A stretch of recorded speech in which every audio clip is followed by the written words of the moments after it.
Tell me about your first car. My first vehicle was a 1969 Volkswagen Bug. Herbie-ish. Yes, Herbie-ish, yeah. And there's a backstory. Tell me it. So, first of all, colors were teal with pink trim. When I turned 16, I actually didn't have a car. But my sister had moved back into our house, and my parents had purchased a car for her. And obviously, they painted it and had it set up for her. And so I decided that I would just wake up earlier than her every morning and take her car. And Early bird. Yeah, early bird gets the worm. Mm-hmm. Exactly. Yeah. So so I just sort of took it over by force, and eventually my parents broke down and bought my sister a new car, and I just kept her car. Tell us about the evolution of what took place with your 2003 Honda Civic. So the 2003 Honda Civic was actually my wife's car prior to us getting married, and so we drove it. We've been married for 6 years. I mean, that was probably her car, I think, when we first started dating. So that was probably 2010. And so we had that, she's had that vehicle 2010 till. And it's still on the road. Still on the road. With who? With my niece. And is that car older than your niece? Yes.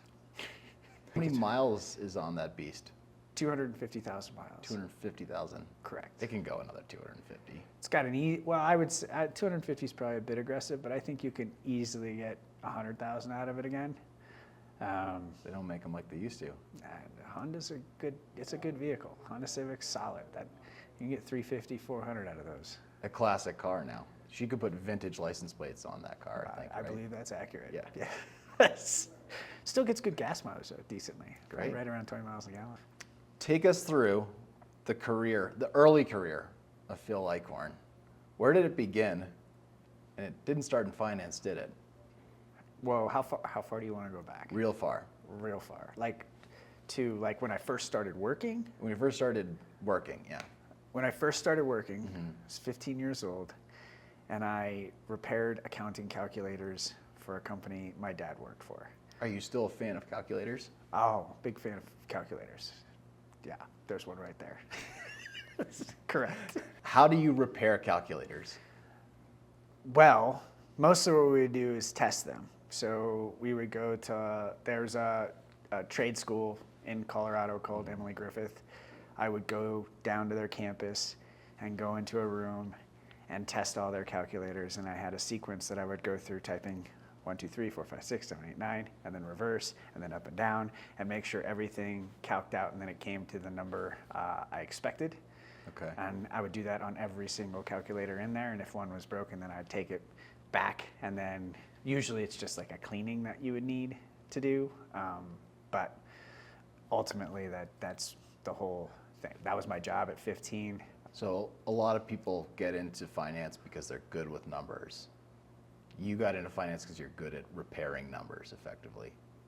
You can make that argument, I suppose.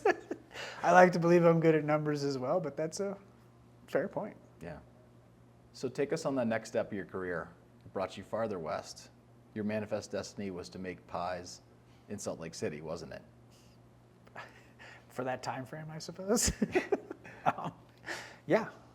So I think what ended up happening, I had a friend who, him and I worked together for a local franchise here in Colorado where we were delivering pizzas and or managing pizza places. And my friend really wanted his own franchise. We worked directly for the franchise owners. And there was a franchise that was in Salt Lake City that was struggling, where they ultimately asked my friend and I if we would be willing to move to Salt Lake City to try and save said franchise. This is your first experience in a true private equity corporate workout situation, sounds like.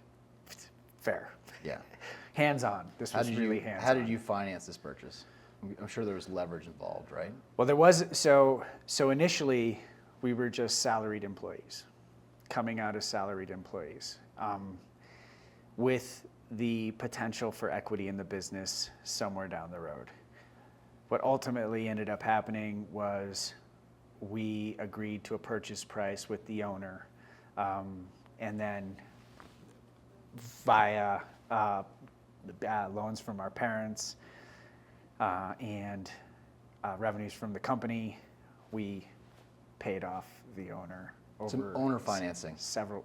Owner financing is fair. Did you use PIC financing? Pizza in kind. Yes. No, unfortunately, he wasn't interested in getting more pizza.